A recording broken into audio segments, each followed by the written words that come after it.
Fala, guerreiros. Infelizmente o nosso Flusão não venceu o Fla-Flu de ontem. O Fluminense perdeu por 3-2 para o Flamengo. Vamos fazer aqui uma análise pós-jogo sobre o que aconteceu nesse Fla-Flu. Se vocês assistiram ao vídeo pré-jogo, se vocês não assistiram, vão lá e assistam. Tem a minha análise lá do que eu esperava acontecer no jogo. Eu citei lá sobre a vital importância do nosso técnico Odair Hellmann armar corretamente o time, principalmente no meio-campo. E o meio-campo seria o ponto de desequilíbrio e também iria definir se o Fluminense se classificaria ou não para o jogo, e a gente pôde ver que foi isso que aconteceu. Obviamente que houve uma falha individual do Muriel no primeiro gol do Flamengo, mas também a nossa zaga e meio-campo não conseguiu evitar que o Bruno Henrique pudesse subir sozinho para cabecear. Mas a lambança do segundo gol e a lambança de todo o primeiro tempo se dá muito em conta pelo Fluminense ter perdido a marcação ali no meio-campo de volante. O Yuri estava sobrecarregado, estava jogando pelo Henrique por ele. E a zaga do Fluminense totalmente nervosa.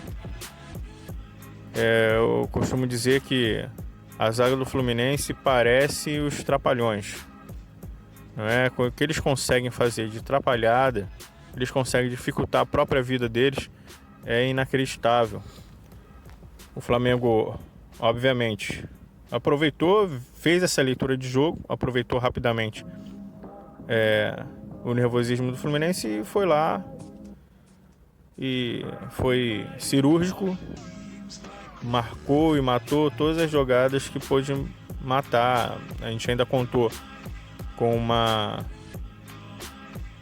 a mudança de comportamento do goleiro, que conseguiu evitar alguns gols. Teve, depois de sofrer os gols, uma boa atuação, porque o segundo gol também foi uma falha do Muriel. Além da falha do meio campo e zaga, o Muriel também falhou, porque ele podia ter saído para abafar aquela bola e ele demorou muito para tomar a decisão. Quando o chute saiu do Gabigol, ele ficou meio que no meio do caminho, não sabia se pulava, deitava ou se aguardava um drible, por exemplo, do Gabigol. Então o Gabigol não teve dificuldade nenhuma, ele chutou sem uma intervenção do goleiro ali para tentar defender. Eu comentei no último vídeo e deixei na descrição do último vídeo a escalação que eu acharia ideal para o Fluminense, e eu acredito fielmente que se o nosso técnico tivesse colocado aquela escalação, o Fluminense teria tido um resultado muito melhor. Porque naquela escalação que eu coloquei estavam o Hudson como volante e o Iago para sair com velocidade, marcar com velocidade e sair com velocidade. E estava o Pacheco, que a gente viu o que ele fez assim que entrou em campo. Então, assim, o Fluminense teve a oportunidade de ganhar do Flamengo, não só de empatar, mas de ganhar do Flamengo, e não fez por conta de uma escalação equivocada do nosso técnico e um comportamento um pouco covarde e falta de atitude dos nossos jogadores, que ficaram, ao menos era o que parecia, ficaram com medo do Flamengo por todo o primeiro tempo. Para mim, o Odair Hellmann, apesar de ter colocado o Pacheco, colocou o Pacheco no lugar do jogador errado. Ele tinha que ter mantido o Wellington Silva por um lado e ter colocado o Pacheco pelo outro, e ter tirado o Marcos Paulo, que não estava bem no jogo, não estava conseguindo dar seguimento às jogadas e estava com uma velocidade muito abaixo dos demais jogadores do Flamengo. Ou seja, estava como uma peça nula ali no ataque do Fluminense. Não estava fazendo com que o Evanilson recebesse as bolas e nem estava criando risco de gol ao goleiro do Flamengo. Então o Fluminense podia ter tido um pouco antes já uma mudança. Outra coisa, o Odair Hellmann, ele demorou muito para substituir. Né? O time começou o segundo tempo já precisando do placar, já estava com o placar muito adverso, 2 gols atrás de um time que é muito forte, quase não perde, e só foi tomar atitude de fazer substituições após tomar o 3º gol. Então assim, o Odair também tem sua responsabilidade. É claro, como eu falei em vídeo anterior, sabemos que não é o fim do mundo, sabemos que essa derrota não deve pelo menos impactar negativamente na projeção do time, na continuidade do trabalho do Odair. Sabemos que o Fluminense está no início de um trabalho onde se reformulou o elenco e com uma nova metodologia de trabalho, uma nova leitura por parte do técnico.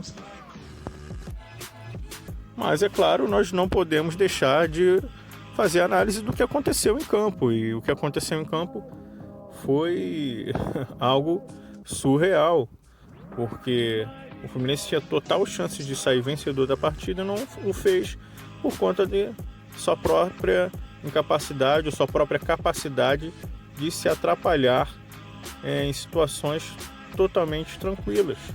Gostaria de observar também, né, após o jogo, um comentário bastante infeliz de uma soberba e gigantesca do técnico Jorge Jesus do Flamengo, citando que o Fluminense foi colocado no jogo pelo juiz porque ele deu um gol pro Fluminense, que o gol foi regular.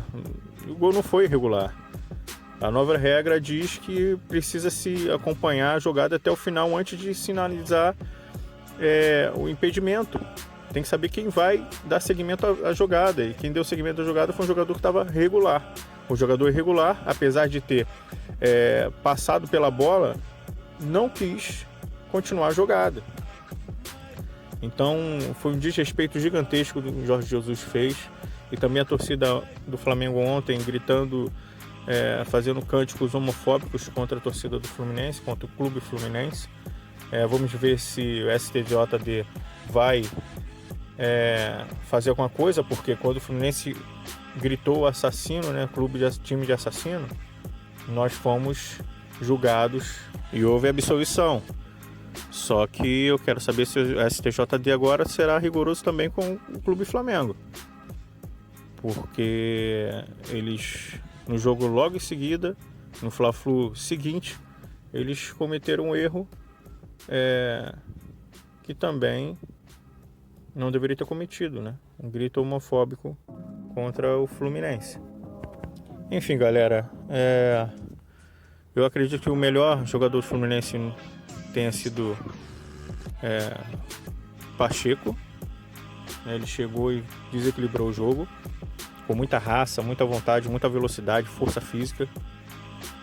Fez o gol que estava impedido, deu passe para o gol do Evanilson e sofreu um pênalti que antes tinha sido assinalado, né? Um impedimento. Foi um cara que deu muito trabalho ali para a zaga do adversário. E o pior em campo por parte do Fluminense, por mais difícil que seja, já que foram muitos, eu tenho que colocar ali o Henrique, que até agora não disse para que veio no Fluminense. É um jogador experiente, um jogador com muitos títulos, só que veio para o Fluminense numa fase em que ele está em declínio. O Fluminense acabou contratando esse jogador sem necessidade, tendo outros volantes que fazem um trabalho muito melhor que o dele. E ele foi contratado e, além de tudo, pior de tudo, né? Ele é mantido como titular. Isso aqui não dá para entender. O técnico ele precisa rever. Ele falou ontem na entrevista, o Odair Hellmann falou ontem que sobre os volantes, falou que ainda está em análise. Os volantes estão em análise, inclusive citou o Dodge, que também é um jogador que eu acredito que vai dar ainda resultados para o Fluminense.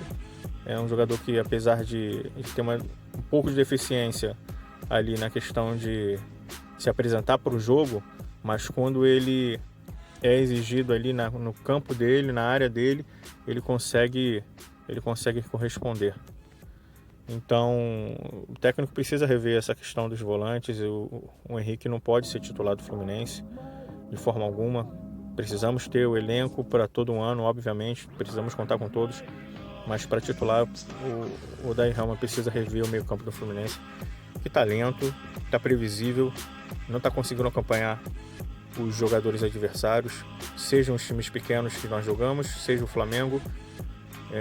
Acabou que a gente deu sorte no primeiro tempo de não ter saído com uma grande goleada e conseguimos aí tentar reverter no segundo tempo. Então é isso, galera. Gostaria de pedir a vocês mais uma vez que se inscrevam no canal, deixem seu like, deixem seu comentário aqui. Também acione lá o sininho para que vocês possam saber sempre quando sair um vídeo novo aqui no canal. Esse é um canal de informação somente do Flusão, um canal voltado para você, torcedor do Flusão, e eu conto com vocês para fazer esse canal crescer. Tá ok, galera do Flusão? Saudações tricolores, até a próxima.